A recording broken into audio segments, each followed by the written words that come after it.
Vivemos num país que se diz 81% cristão, dividido entre católicos e evangélicos. Temos muitas traduções da Bíblia no nosso idioma, temos incontáveis igrejas a cada esquina, nas quais é possível visitar e ouvir sobre o Evangelho. Mas de onde veio tudo isso? Qual é a nossa herança espiritual? Como a Igreja de Cristo viveu por 2000 anos? Como foi possível para tantas pessoas ouvirem a palavra de Deus e terem acesso às Escrituras nas suas casas? Em 2017, quase 2,2 bilhões de pessoas diziam professar a fé cristã.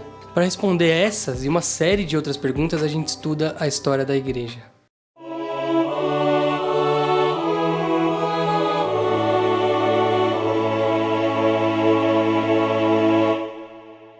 O que é história? Kynes vai definir a história da seguinte forma: o relato interpretado do passado humano socialmente importante, baseado em dados organizados, reunidos pelo método científico a partir de fontes arqueológicas, literárias ou vivas. Isso nos leva a perceber que o relato interpretado teve uma considerável importância numa determinada localidade. E com as ferramentas do historiador, esses dados coletados, de fontes vivas ou não vivas, são organizadas e assim é possível fazer história. E como é possível aplicar isso para a história da Igreja?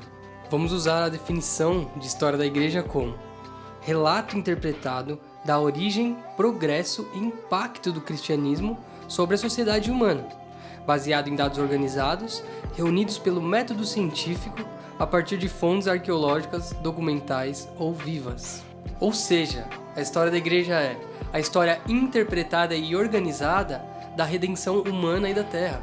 É claro que um elemento sobrenatural é acrescentado a essa história, a obra do Espírito Santo guiando a Igreja através de todos esses séculos. É importante nos atentarmos para alguns aspectos principais da história da Igreja para que a gente possa compreender o seu valor e a sua necessidade para a vida do cristão.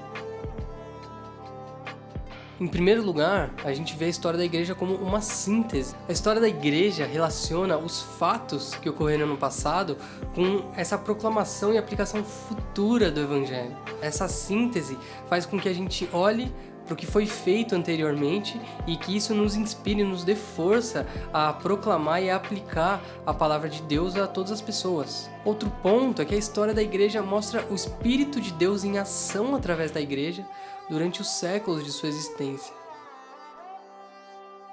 Em segundo lugar, a história da Igreja é um auxílio para a compreensão do presente. Aqui é possível identificar alguns aspectos pelos quais a gente consegue compreender o presente de uma forma melhor.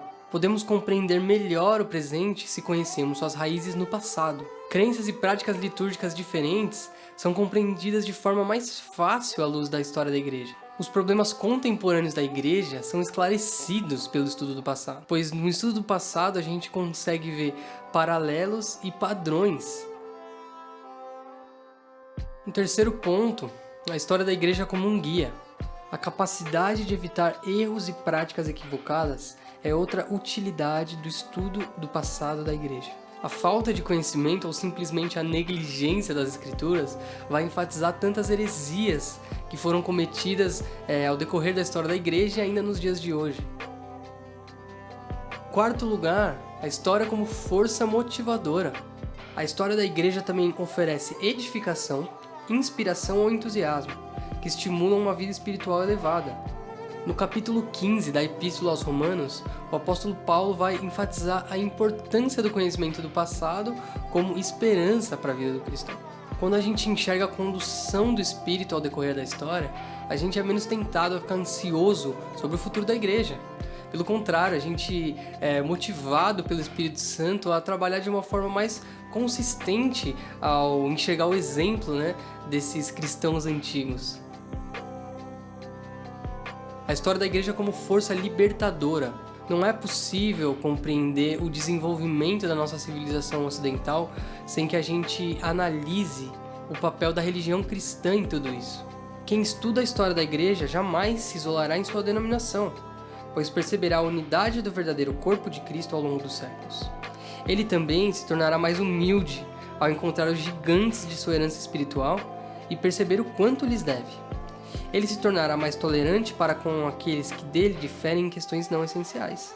mas que, como ele, aceitam as grandes doutrinas básicas da fé, como a morte vicária e a ressurreição de Cristo, ensinadas por Paulo em Atos 17 e em 1 Coríntios 15.